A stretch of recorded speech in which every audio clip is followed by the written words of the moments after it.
Assalamu alaikum everyone. I hope you are doing great.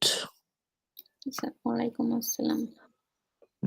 Today we are here for a short discussion. আমরা আজকে অল্প সময়ের জন্য এখানে আছি 5:30 to 6 p.m. এই আধা ঘন্টার মধ্যে আমাদের আলোচনা হচ্ছে আমরা আমাদের মিড টার্ম এক্সাম, যদিও আমরা এক্সাম বলছি, এটা অ্যাসাইনমেন্ট বেসড এক্সাম হবে, মিড টার্ম অ্যাসাইনমেন্ট।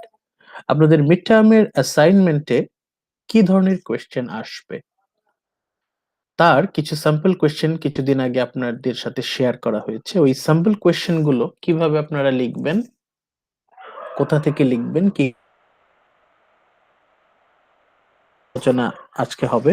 আমরা টিপস কিছু শেয়ার করব নিজেদের সাথে, যাতে আমরা এই স্যাম্পল কোয়েশ্চেনের আলোকে, এটার উপর বেস করে যে আমাদের ফাইনাল কোয়েশ্চেনটা হবে মিডে, the main question of mid term, সেটা যেন আপনারা সহজেই লিখতে পারেন।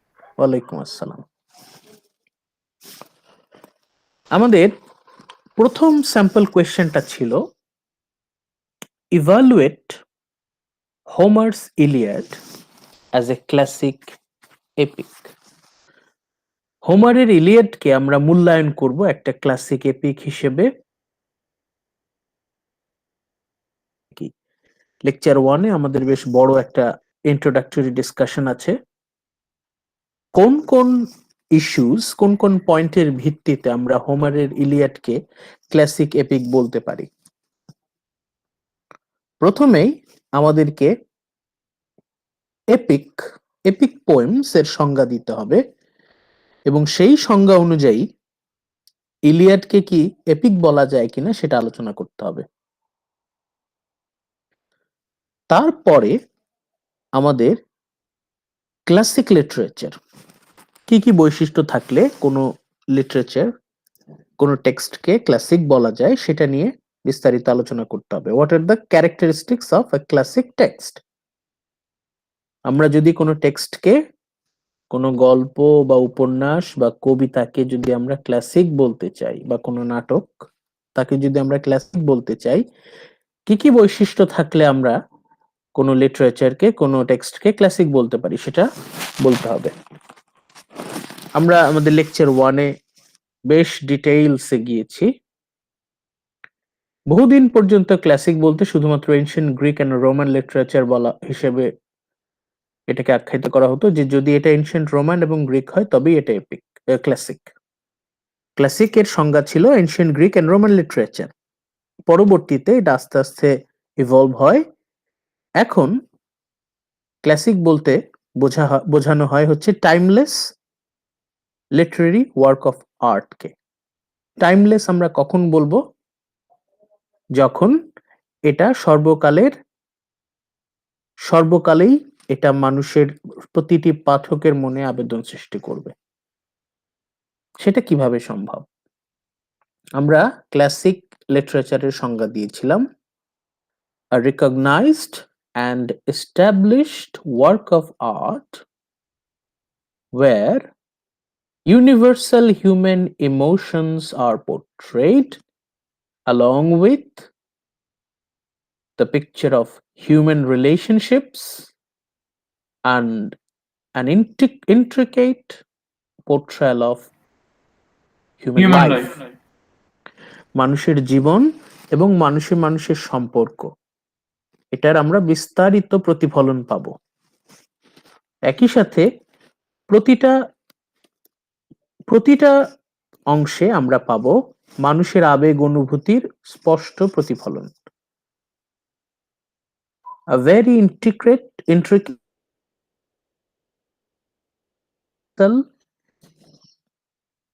human emotions, basic human emotions. যদি আমরা প্রমাণ করতে পারি যে ইলিয়াডের প্রতিটা পার্টে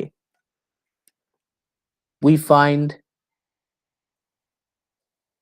portrayal of universal basic human emotions, human relationships and overall human life, তাহলেই আমরা বলতে পারি যে this is a recognized an established work of art. যখনই আমরা বলতে পারবো Homer's Iliad is a recognized and established work of art, তখনই আমরা বলতে পারবো this is a timeless literary piece. সবার শেষে আমরা একদম আমাদের সব আলোচনার ফলাফল আমরা বলতে পারি নিঃসন্দেহে যে Homer's Iliad is a classic epic. তবে আপনারা চাইলে এখানে অবজেক্টও করতে পারেন, আপনাদেরকে যে এটাকে সবসময় ওবে করতে হবে তাই না, আপনি যদি ক্রিটিক্যালি অ্যানালাইজ করতে পারেন ইউ আর ওয়েলকাম। তবে এখন পর্যন্ত সবাই এক বাক্যে হোমারের ইলিয়াডকে ক্লাসিক এপিক বলে স্বীকার করছে। আমরা এই ব্রড কোয়েশ্চেনটা, এটা মূলত it is our appreciation towards হোমার্স skill, কিভাবে চমৎকারভাবে মানুষের জীবনকে তিনি ফুটিয়ে তুলেছেন, এবং সেই পেইন্টিংটা এমন যে অতীত, বর্তমান, ভবিষ্যৎ, অতীতের হোক, বর্তমানের হোক, ভবিষ্যতের হোক, যে কেউ এই কাহিনীর সাথে, ন্যারেটিভ স্টোরির সাথে নিজেকে রিলেট করতে পারবে এবং ফিল করতে পারবে। হোমারের ইলিয়াড প্রতিটা ক্যারেক্টারের সাথে সে নিজেকে ফিল করতে পারবে। যদি আমরা এটা বলতে পারি যে হোমারের ইলিয়াড 1000 বছর আগে প্রতিটা মানুষের হৃদয়কে যেমন স্পর্শ করত, এখনো যেমন মানুষের হৃদয়কে স্পর্শ করে, হাজার হাজার বছর পর ভবিষ্যতের কোনো মানুষ যখন ইলিয়াডকে পড়বে তখন তার হৃদয়ও এই ইলিয়াড স্পর্শ করবে। এই সব কিছুর ভিত্তিতে আমরা হোমারের ইলিয়াডকে timeless literary piece of art বলতে পারি। টাইমলেস, সময়ের বিচারে জয়ী। হোমারের ইলিয়াডে আমরা মানুষের মূল আবেগ, সার্বজনীন basic human emotions, universal emotions গুলো চমৎকার উপস্থাপনা পাই। মানুষের সম্পর্ক কেমন হওয়া উচিত তার একটা স্বচ্ছ ছবি এখানে ফুটে ওঠে। এবং তখনকার গ্রিক জীবন, এনশিয়েন্ট গ্রিস, তখনকার মানুষের জীবনযাপন কেমন ছিল, আ ব্রড পিকচার অফ লাইফ, তা আমরা ইলিয়াডে পাই। ইলিয়াডকে অনেকেই বলে one of the oldest documentaries of ancient Greek life. প্রাচীন গ্রিকদের জীবনযাপন কেমন ছিল তার একটা ডকুমেন্টারি এই Iliad, an encyclopedia of ancient Greek life. প্রচুর ডিটেইলস আমরা ইলিয়াডে পাই। সবকিছু বিচার বিশ্লেষণ করে আমরা বলতে পারি যে Iliad is certainly one of the greatest classics of all time. প্রথমে আমরা বললাম Iliad is a successful epic, তারপরে আমরা ব্রড ডিসকাশনে বললাম this is a successful classic.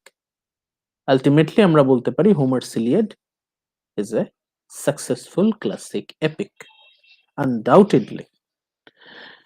এটা কিন্তু আমরা প্রতিটা লেকচারে আলোচনা করেছি। আপনারা লেকচার 1 থেকে স্পেশালি লেকচার 7 পর্যন্ত প্রতিটা লেকচারে দেখবেন আমাদের ডিসকাশনে পয়েন্টে পয়েন্টে আমরা বারবার আপনাদেরকে বলেছি কোথা থেকে আপনারা এই ব্রড কোয়েশ্চেনের উপাদানগুলো নেবেন। লেকচার 1 থেকে লেকচার 7 প্রতিটা লেকচারে, লেকচার 1 বিভিন্ন ডিসকাশনের পয়েন্টে আমরা বলেছি যে এভাবেই আমরা প্রমাণ করতে পারি Homer's Iliad is a classic epic. Let's move on to our sample question number 2. দ্বিতীয়, Homer is regarded as the greatest poet and the storyteller of all time. সর্বকালের সর্বশ্রেষ্ঠ কবি, সর্বকালের সর্বশ্রেষ্ঠ গল্পকার। এক বাক্যে সবাই স্বীকার করে হোমারকে। হোমার সবার গুরু। Homer is the supreme poet, the supreme storyteller. Critically analyze the statement. এই যে কোটেশনটা, এই কোটেশনটাকে ক্রিটিক্যালি অ্যানালাইজ করতে হবে।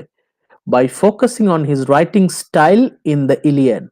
ইলিয়াডে তার রাইটিং স্টাইল আলোচনার ভিত্তিতে।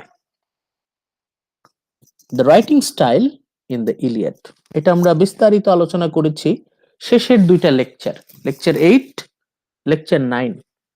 আমাদের লাস্ট দুইটা lecture we exclusively focused on Homer's writing style, specially আমাদের লেকচার 8 পুরোটাই আমরা হোমারের রাইটিং স্টাইল নিয়ে ডেডিকেট করেছি। তারপর হোমার সম্পর্কে আমরা আরো অনেক কিছু জেনেছি আমাদের পরের লেকচারে, যেটা আমাদের ডিসকাশন লেকচার ছিল, ডিসকাশন ক্লাস লেকচার 9। লেকচার 8 এখান থেকে প্লাস এর আগেরও কিছু ব্যাকগ্রাউন্ড ইনফরমেশন থেকে আপনারা এই অ্যান্সারটা করতে পারেন।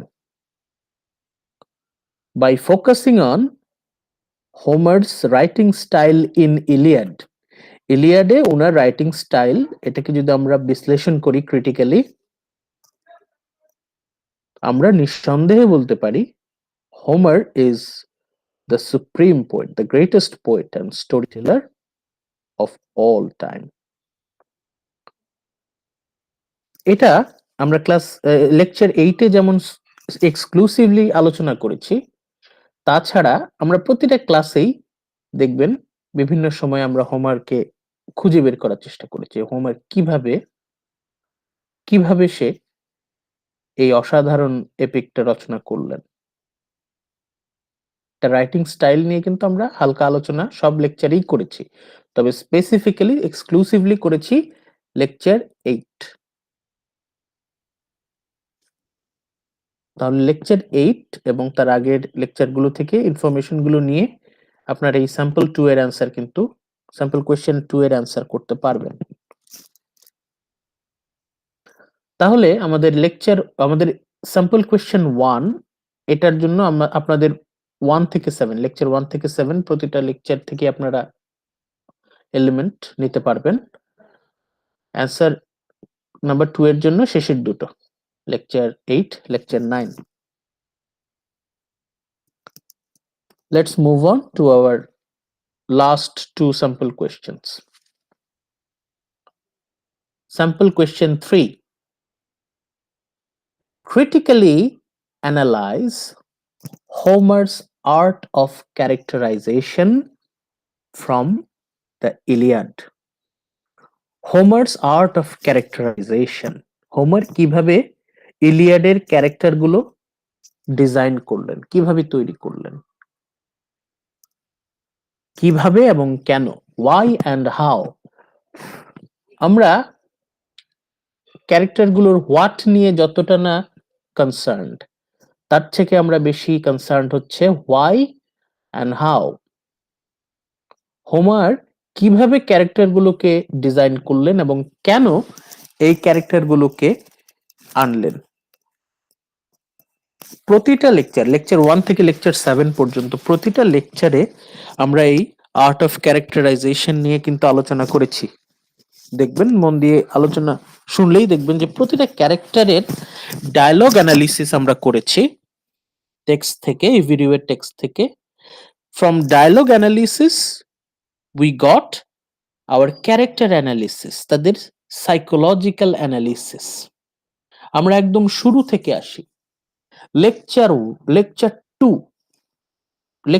2 যদি আমরা মাথায় আনি, তাহলে প্রথমেই আমরা পেয়েছি সাইকোলজিক্যাল স্টাডির জন্য অ্যাপোলোস প্রিস্ট ক্রাইসিসকে আমরা একজন ডেসপারেট ফাদার হিসেবে পেয়েছি। সেখানেও হোমারের আর্ট অফ ক্যারেক্টারাইজেশন আমাদেরকে মন দিয়ে খেয়াল রাখতে হবে যে কেন এবং কিভাবে ক্রাইসিসের মতো একজন ডেসপারেট প্যারেন্টসকে উনি হোমার পোর্ট্রে করলেন।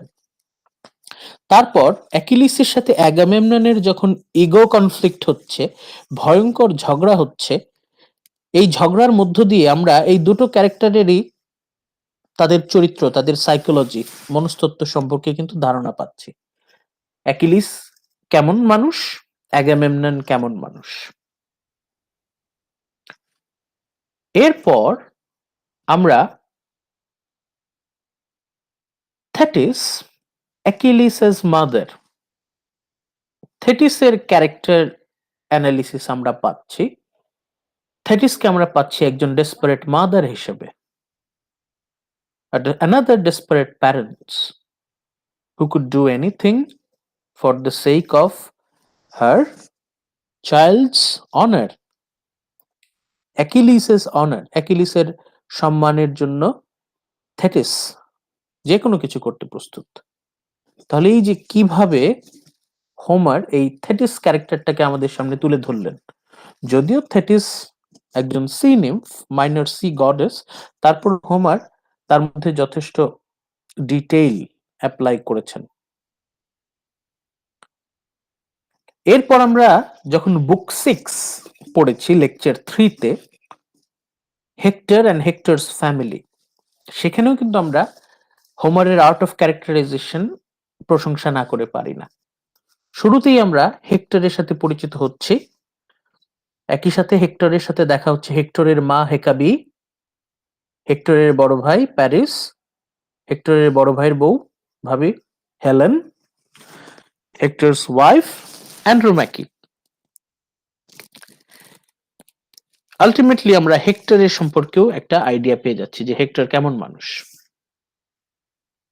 যখন Hector is conversating with his mother Hecuba, তখন আমরা শুধু হেকাবি সম্পর্কেই জানতে পারছি না। Not only the characterization of Hekabi, but also we find Hector as a son.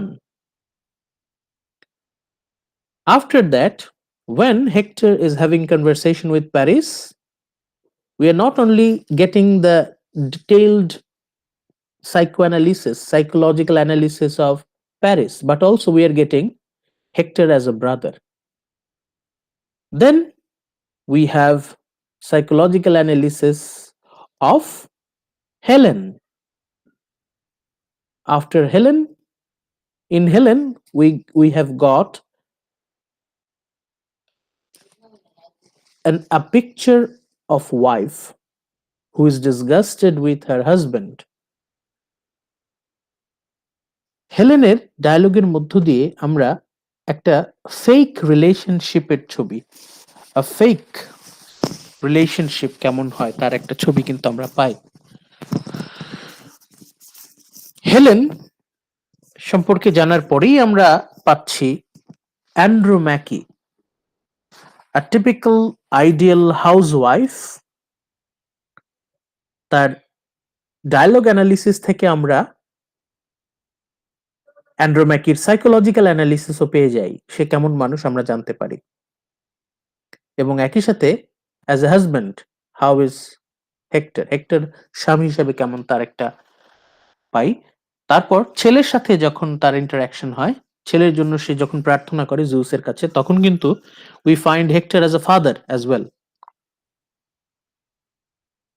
একই সাথে অ্যান্ড্রোম্যাকির সাথে হেক্টরের সম্পর্কটা কেমন, an ideal relationship between husband and wife, how it's supposed to be, কেমন হওয়া উচিত, তার কিন্তু একটা ছবি আমরা পেয়েছি।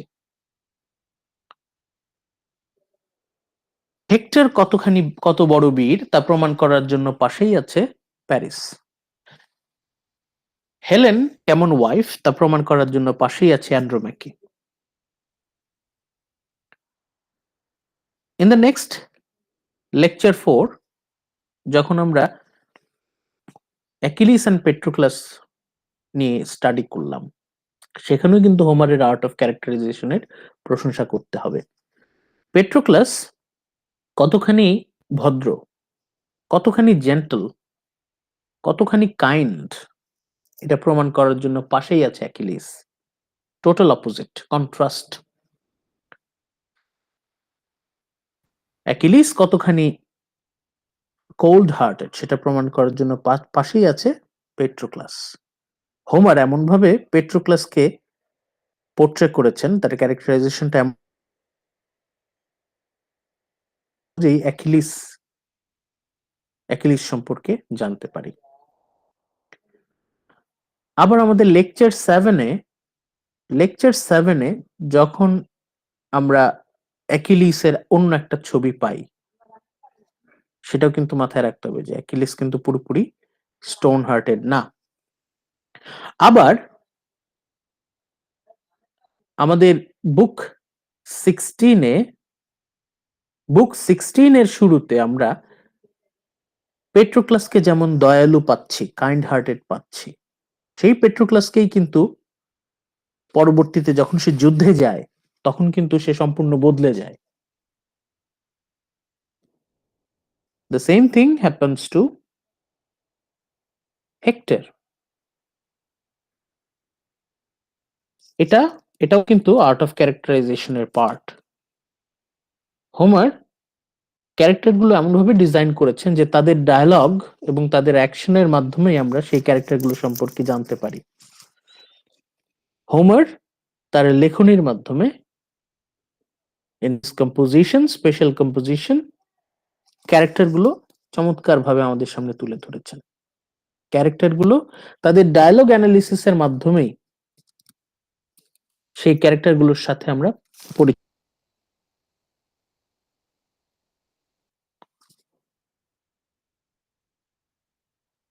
মেজর ক্যারেক্টারগুলো খেয়াল রাখবেন। আর্ট অফ ক্যারেক্টারাইজেশনে ফোকাস অন মেজর ক্যারেক্টার্স। আমাদের যে ক্যারেক্টারগুলোতে আমরা ফোকাস করেছি ওই ক্যারেক্টারগুলোতে আপনারা ডিটেইলে আলোচনা করবেন কিভাবে ক্যারেক্টারগুলো আমাদের সামনে তুলে ধরছেন হোমার। স্যার তাহলে স্যার এটা কি বলা যায় যে 3 নম্বর কোশ্চেনটার জন্য লেকচার 2, লেকচার 3, লেকচার 4 আর লেকচার 7 আর বুক সিস্টেমে যেটা বললেন আর কি না না, এটা লেকচার প্রতিটা লেকচারে আমি আলোচনা করেছি, স্পেশালি 2 থেকে 7, 2, 3, 4, 5, 6, 7 মাঝখানেও আছে। লেকচার 5, লেকচার 6 এ যখন আমরা যুদ্ধের হিংস্রতা আলোচনা করেছি ওইখানেও কিন্তু ক্যারেক্টারগুলোর অন্য একটা ছবি আমরা পাই।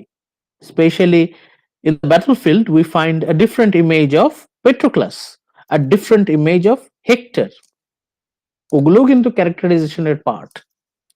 তাদের ডায়লগের মাধ্যমে কিন্তু ওই যে ওখানে হেক্টর যখন ডায়লগের মাধ্যমে সে বলছে যে your dead body will remain here and it will be eaten by the birds and dogs.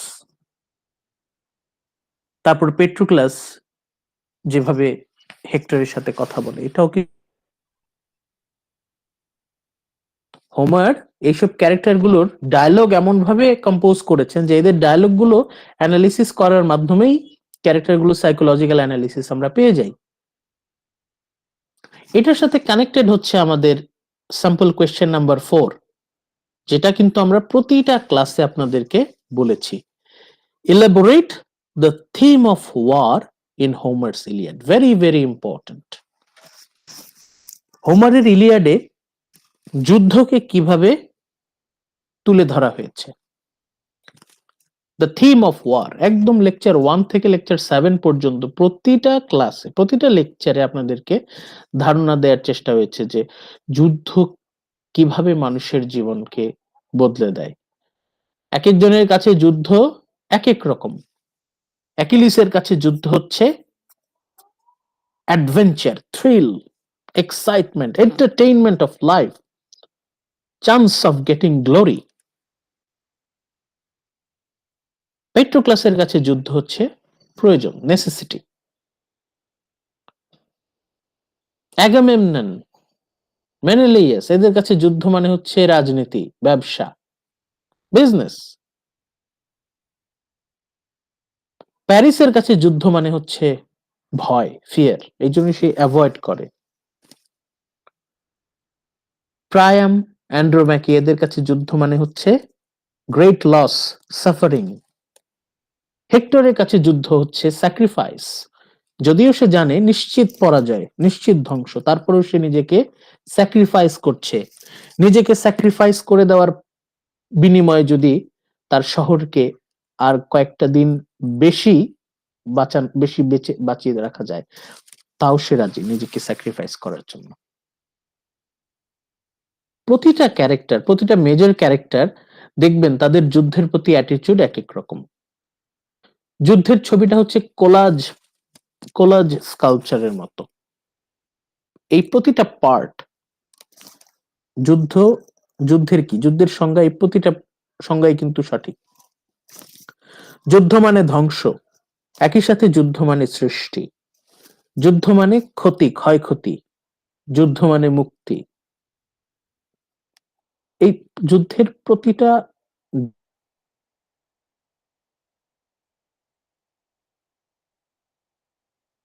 Perspective থেকে দেখতে হবে। যুদ্ধের স্যার অনেকগুলো ছবি, আমি এক কথা একজনের কাছে এক এক রকম। আবার বলছি, emphasis the point of views of any 5 major characters. আপনি আপনার পছন্দ মতো 5টা মেজর ক্যারেক্টার চুজ করবেন। ইলিয়াডের বড় চরিত্র, মূল চরিত্র, প্রধান চরিত্র, অনেক বেশ কয়েকটা প্রধান চরিত্র আছে, তার মধ্য থেকে আপনি আপনার সুবিধা মতো, আপনার পছন্দ মতো যে কোনো 5 জন আপনি বাছাই করবেন এবং তাদের দৃষ্টিভঙ্গি থেকে যুদ্ধ মানে কি, তাদের দৃষ্টিভঙ্গি থেকে যুদ্ধের মানেটা কি সেটা আপনি ব্যাখ্যা করার চেষ্টা করবেন। এদের দৃষ্টিভঙ্গির উপর ভিত্তি করেই আপনি থিম অফ ওয়ার, হোমার তার ইলিয়াডে যুদ্ধকে কিভাবে ফুটিয়ে তুলেছেন। হোমারের মতে যুদ্ধ মানে কি? যুদ্ধ মানে কি শুধুই ধ্বংস? যুদ্ধ মানে কি শুধুই ভয়, ভায়োলেন্স? ওয়ার মিন্স ডাজ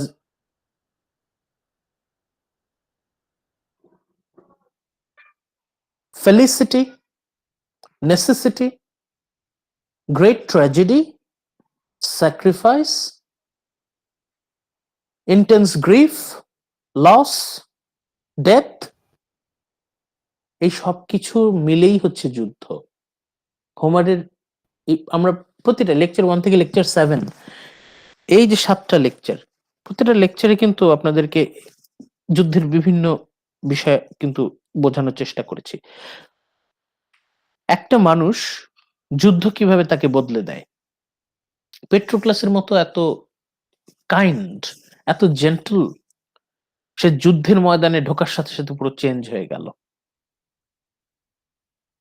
যুদ্ধ মানুষকে কিভাবে বদলে দেয়। হেক্টর এত রেসপন্সিবল একজন ফ্যামিলি গায়, এত জেন্টল, সে যুদ্ধের ময়দানে এসে কেমন হয়ে যায়। যুদ্ধ মানুষের জীবনটাকে কেমন ভাবে বদলে দিতে পারে। কিং প্রায়াম, তার 50 ছেলে ছিল, 50 সন্স, সবগুলোকে সে হারিয়ে ফেলে যুদ্ধে, এই 10 বছরের যুদ্ধে। অ্যান্ড্রোম্যাকি, তার বাবা, 7 ভাই, মা, সবাইকে সে হারায় যুদ্ধে। কত মানুষ নিঃস্ব হয়ে যায় যুদ্ধে। আবার একই সাথে অ্যাগামেমনন, মেনেলাইয়াসের মতো তারা লাভবান হয়। যুদ্ধ হচ্ছে সবচেয়ে ভালো business. The most profitable business is war. আমাদের বর্তমান সময়ে দেখবেন যুদ্ধের বাজারে যারা ব্যবসা করতে পারে তারাই আঙ্গুল ফুলে কলা গাছ হয়, তারাই কোটিপতি হয়। যুদ্ধে একদল স্যার যারা জিতে যায় তারা লাভবান হয়। বেস্ট হ্যাঁ, এক্সাম্পল বলেন। আমেরিকা। ওইভাবে আমরা ডিরেক্টলি না বলে আপনাকে ইঙ্গিত দিয়ে কথা বলা শিখতে হবে, ঠিক আছে? এখনকার সময়টা এমন, আপনি সরাসরি কথা না বলে চেষ্টা করবেন সাজেস্ট করার জন্য। সাজেস্টিভ হলে ভালো হয়। সরাসরি এক্সাম্পল না দিয়ে আপনি ঘুরিয়ে বলেন, এটা আপনার জন্য ভালো হবে, আমাদের সবার জন্য ভালো হবে। আচ্ছা, ওকে, এই হচ্ছে আমাদের 4টা স্যাম্পল কোয়েশ্চেন। এই স্যাম্পল কোয়েশ্চেনের উপর বেস করেই মূলত আমাদের মিড টার্মের final December 8, inshallah, in the morning it will be available in Google Classroom. Google Classroom-এ আপনারা সবকিছু সাবমিট করবেন। আপনাদের হাতে লিখে ছবি তুলে সাবমিট করতে পারেন, হাতে লিখে পিডিএফ করে করতে পারেন, টাইপ করে সেই ডকুমেন্ট জমা দিতে পারেন, টাইপ করে পিডিএফ করে জমা দিতে পারেন, যেটা আপনার সুবিধা। বাট আপনাকে গুগল ক্লাসরুমেই সাবমিট করতে হবে। আমরা 8 তারিখে সকালে আপনাদের কোয়েশ্চেন দিয়ে দিব, 12 তারিখ রাত 12টার মধ্যে আপনারা সাবমিট করে দিবেন ইনশাআল্লাহ। আজকে এই যে কোয়েশ্চেন গুলো আমরা আলোচনা করলাম না, এর মধ্য থেকেই কোয়েশ্চেন গুলো হবে, হুবহু এগুলো হবে না। ধরেন 80% সেম থাকবে, বাকি 20% হয়তো একটু চেঞ্জ করে দেওয়া হবে আপনার ওই ক্রিয়েটিভিটি চেক করার জন্য। স্যার আমার একটু হ্যাঁ। কোশ্চেন ছিল। হ্যাঁ বলুন। ওই যে আপনি যে আমাদেরকে অ্যাসাইনমেন্ট যেটা দিচ্ছেন আর কি মেইন পয়েন্টের, জি জি। ওই মেইন পয়েন্টের কি কোনো নির্দিষ্ট লিমিট আছে নাকি আমাদের যদি মনে হয় যে আমাদের মেইন পয়েন্ট একটু বাড়াইতে হবে, মনে করেন না, কোনো লিমিট নেই, আচ্ছা আচ্ছা ঠিক আছে। কোনো ওয়ার্ড লিমিট নাই মিড টার্মে। তারপরে বুলেট পয়েন্ট অ্যাসাইনমেন্টে কোনো ওয়ার্ড লিমিট নাই। এটা জাস্ট এক্সপেরিমেন্টেশন। আমি দেখতেছি যে আপনারা কতখানি লিখতে পছন্দ করেন। 10 মার্কসের জন্য কতটুকু লিখেন, 15 মার্কসের জন্য কতটুকু লিখেন, 5 মার্কের জন্য কতটুকু লিখেন, এটা আমি জাস্ট দেখছি। এটা দেখে আমি ফাইনালে ওয়ার্ড লিমিট দিব, বাট মিড টার্মে কোনো ওয়ার্ড লিমিট নাই। ওকে স্যার, ঠিক আছে। আর আপনাদের মিড টার্মের গাইডলাইন্স এর যে ভিডিওটা আছে ওটা ভালো করে দেখবেন, ওইখানে মার্কস ডিস্ট্রিবিউশনটা ভালো করে দেখবেন। ওইটাতেই কিন্তু আবার বুলেট পয়েন্ট অ্যাসাইনমেন্ট কিভাবে করবেন সেটাও লেখা আছে। আশা করি এই দুটো ভিডিও দেখলে, ওই গত গতকাল যেটা ভিডিও দিলাম প্লাস আজকে যেটা দিব, এই দুটা মিলে আশা করি আপনাদের মিড টার্মের একটা পুরো ওভারঅল আইডিয়া পেয়ে যাবেন আশা করি। তারপরেও help each other, if you need help from me ask. আমাদের হাতে এখনো সময় আছে। আমাদের 11 তারিখ থেকে মিড টার্ম শুরু 18 তারিখ পর্যন্ত। এর মাঝে আমাদের আরো দুটো ক্লাস হবে। আমরা তো সময় নষ্ট করতে পারবো না। এর মধ্যে আমাদের দুটো ক্লাস হবেই। দুটো ক্লাসে আমরা ওই আমাদের ফাইনালের সিলেবাস শুরু করে দিব। তবে ডিসেম্বরের 11 তারিখ থেকে 12 তারিখ পর্যন্ত, 18 তারিখ পর্যন্ত আপনাদের কোনো ক্লাস হবে না। এই হচ্ছে এখন পর্যন্ত আমার কথা। স্যার এখন যদি আপনারা কোনো বিষয়ে আলোচনা করতে চান, আলোচনা স্যার করতে পারেন, বলেন। স্যার মিডের জন্য স্যার সময়টা যদি স্যার একটু ইয়া করে দিতেন তাহলে আর একটু ভালো হতো। 8 তারিখে কোয়েশ্চেন দিব, 12 তারিখে জমা দিবেন। স্যার ব্রড কোয়েশ্চেন তো স্যার একটু 8 তারিখে, মানে এটা হচ্ছে আপনাদের কোয়েশ্চেনটা এমন হবে যে এটা সেই অনুযায়ী 4 দিন এনাফ আমার মতে। স্যার এবং আপনাদের তো মোটামুটি প্রিপারেশন নেওয়ার জন্য দিয়েই দিলাম, অনেক আগেই এটা দেয়া আছে। আপনারা যদি এই স্যাম্পল কোয়েশ্চেন রেডি রাখেন তাহলে ফাইনাল কোয়েশ্চেন লেখা কোনো ব্যাপার না, এটা আপনার জন্য ইজি হয়ে যাবে। আপনি কম্পেয়ার করে দেখতে পারেন, আপনাদের কোয়েশ্চেন অনুযায়ী আপনাদের টাইমটা আসলে ঠিকই আছে। আর এই কোয়েশ্চেন গুলো তো আমি অনেকদিন ধরে আলোচনা করতেছি, একদম আমাদের নভেম্বরের 2 তারিখ থেকে তো আলোচনা করতেছি। প্রথম ক্লাস থেকেই আপনাদের একটু একটু করে আলোচনা আছে। সেই হিসেবে এর থেকে বেশি মানে অফিসিয়ালি দিলে সমস্যা আছে আর কি। আর কোনো প্রবলেম থাকলে, আর কোনো কনফিউশন থাকলে আলোচনা করতে পারেন।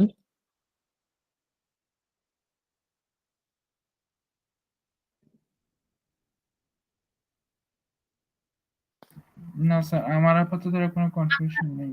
আপাতত কিছু নাই। জি স্যার। ওকে, আল্লাহ ভরসা, ভালো থাকেন আপনারা জি স্যার দোয়া করবেন না, আপনিও ভালো থাকেন। ইনশাআল্লাহ। ওকে, স্টে সেফ। আসসালামু আলাইকুম। আসসালামু স্যার আলাইকুম। আসসালামু আলাইকুম স্যার, স্টে সেফ স্যার।